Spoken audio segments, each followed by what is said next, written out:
Cuban crocodile is the most terrestrial adapted crocodilian currently alive.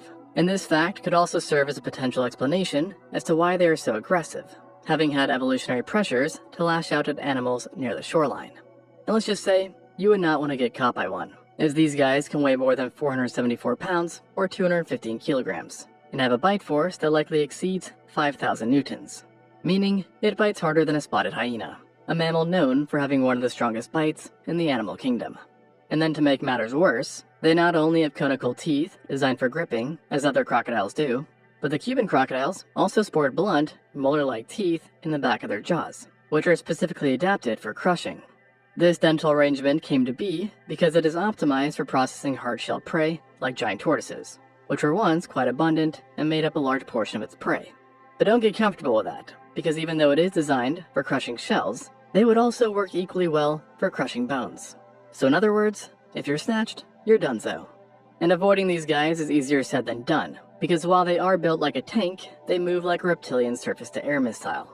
If you approach the water's edge, they have the terrible habit of projectile launching themselves out of the water with their muscular tail, something which likely evolved to catch birds and arboreal mammals from overhanging tree branches.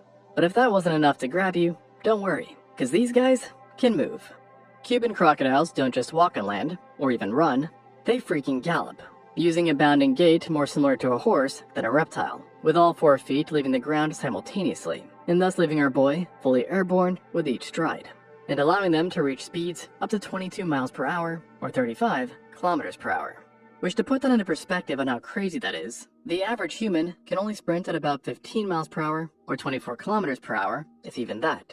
And Usain Bolt's top speed is just 27 miles per hour or 43 kilometers per hour, making humanity's best sprinter, at his very highest speed, only 22% faster than a random tested crocodile.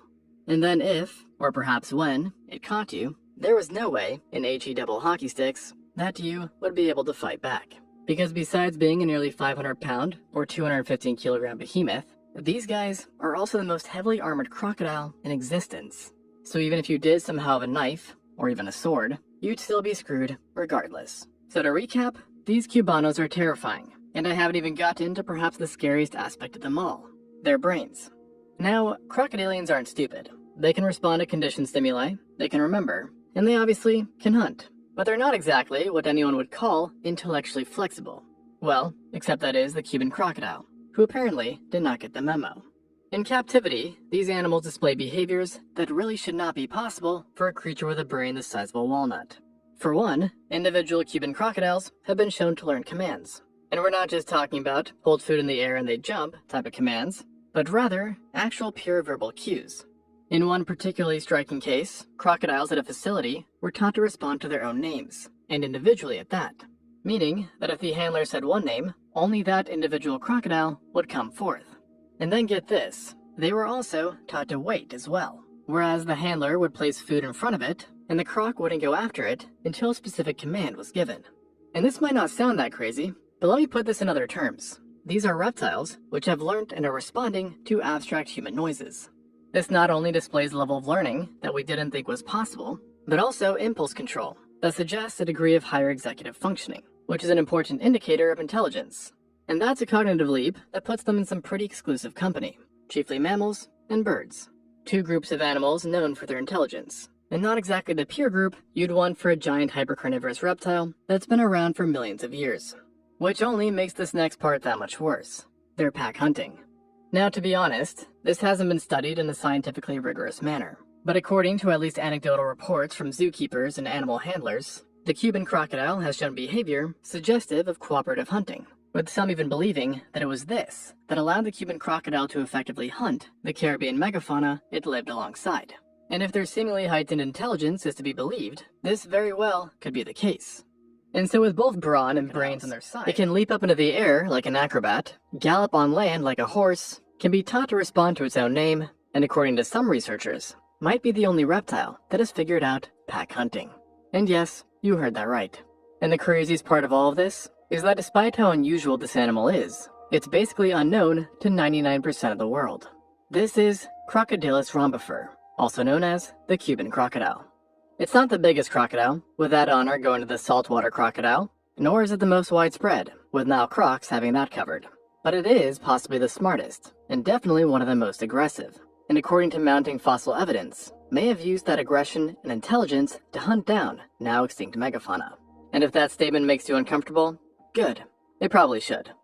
But to understand how a crocodile became a quote-unquote thinking predator, we need to go back, way back, like 25 million years ago back, as that is when the genus Crocodilus came to be, likely in Africa near the Oligocene-Miocene boundary, before the genus radiated outwards across the entire globe. And one branch of this expansion eventually reached the Americas, and somewhere along that journey, the population found itself in the Caribbean. And with that group now being situated on isolated islands that were nothing like the mainland, they evolved.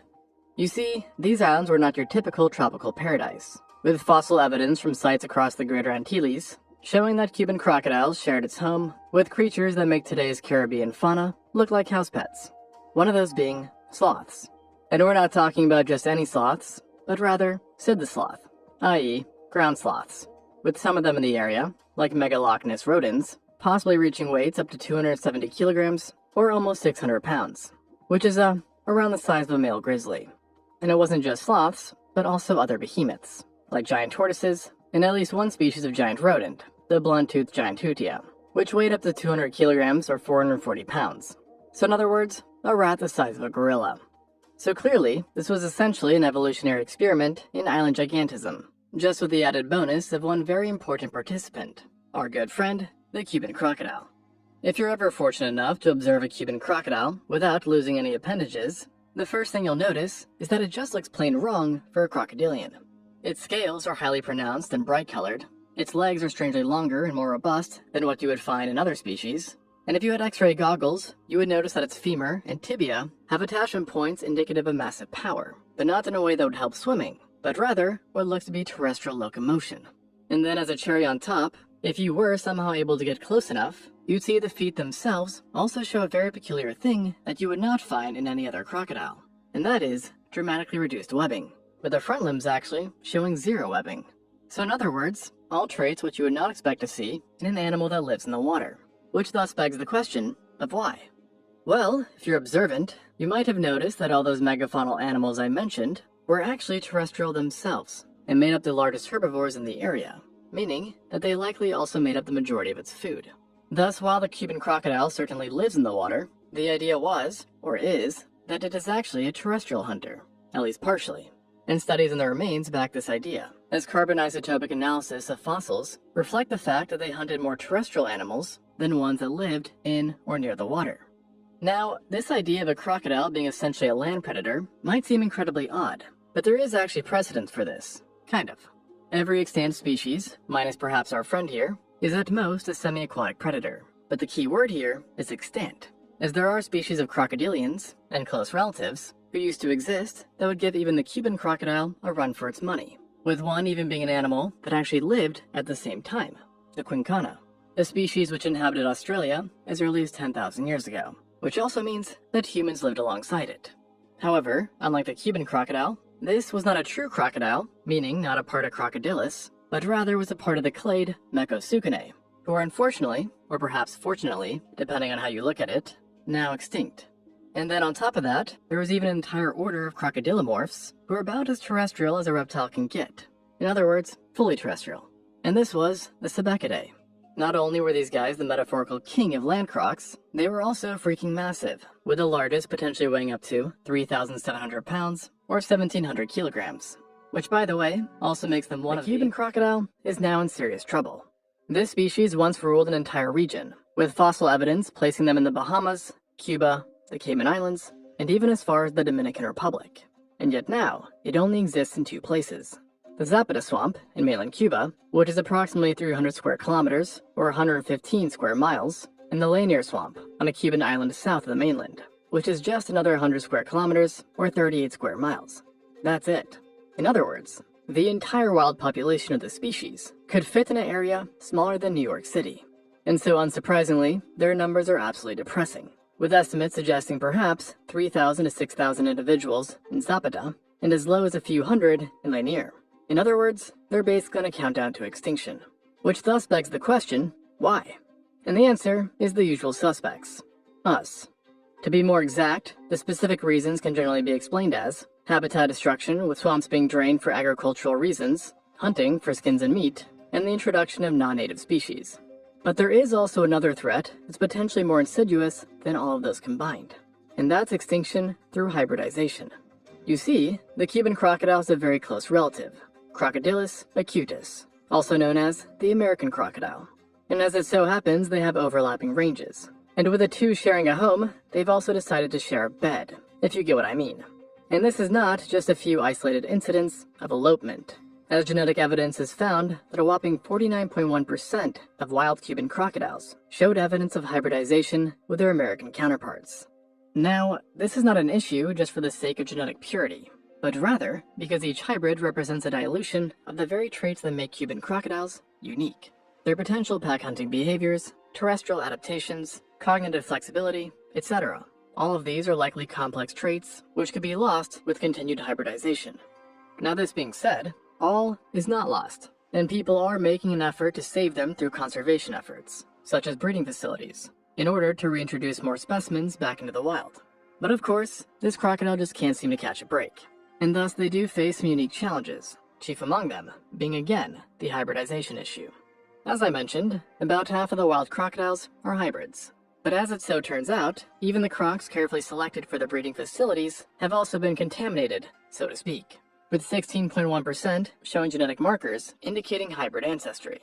And then, even when pure Cuban crocodiles are born, they're not guaranteed to make it to adulthood, as Cuban crocodiles are notoriously aggressive, even to each other, and cannibalization is a very well-documented phenomenon. But if they do manage to survive their family get-togethers, there's still a good chance they'll be killed by non-family members, specifically non-native animals, with 145 crocodiles being killed by feral cats alone in one farm in 2022. But let's imagine they make it through all of that and are reintroduced back to the wild.